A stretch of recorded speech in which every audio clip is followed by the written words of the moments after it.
So this is the DJI Neo 2, and you can see I added the digital transmission module. Now this little module is pretty much a must-have accessory. It unlocks a ton of awesome potential in this already pretty fantastic drone.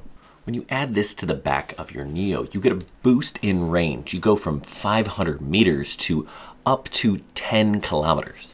That's over 6 miles. Now, instead of just being able to fly with my phone, I could attach my phone to the RCN2 or RCN3 controller. I could use the RC2 with a built-in screen. I could connect it to my FPV remote and fly it with goggles, even in full Acro Mode. Or if I wanted to try this motion controller, now it's available to me. And flying a drone with a physical remote is much easier, and it's even more precise than just using your phone. But there's also more that this enables. If I'm flying FPV, I can turn on Stabilization mode, which is pretty cool.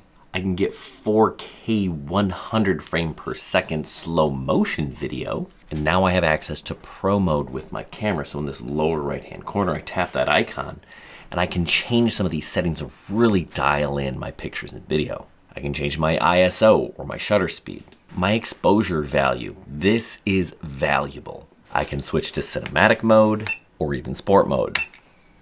Obstacle sensing unavailable. Fly with caution. This module is really pretty easy to install. Let me walk you through that real quick. This little transmission module is super important. It comes with 4 screws already kind of embedded into the module, and all you have to do is line up your Neo 2, plug in the USB-C, right? You'll hear that click, and then just tighten down those 4 screws.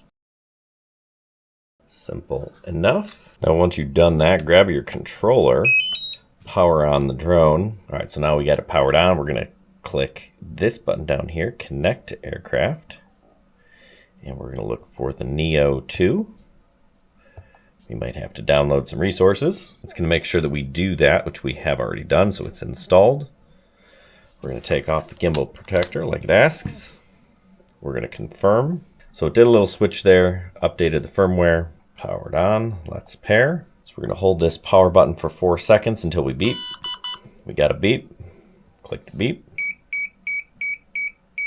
Okay, and we can see it is connected, so I can now fly with this remote. This little module adds a ton of functionality. Now you can get this module with some of the combos, and I'd recommend you do that. But if you didn't, you're gonna have to buy it separately. Now, the sad thing is this was supposed to be like a $20, $25 accessory, but because of some of that awesome political tension that we have, we can't actually get this without paying a premium. So it's gonna cost you $40, $50, $60, and you can find it on Amazon or eBay. I'll throw some links down below. This is definitely something that I would recommend.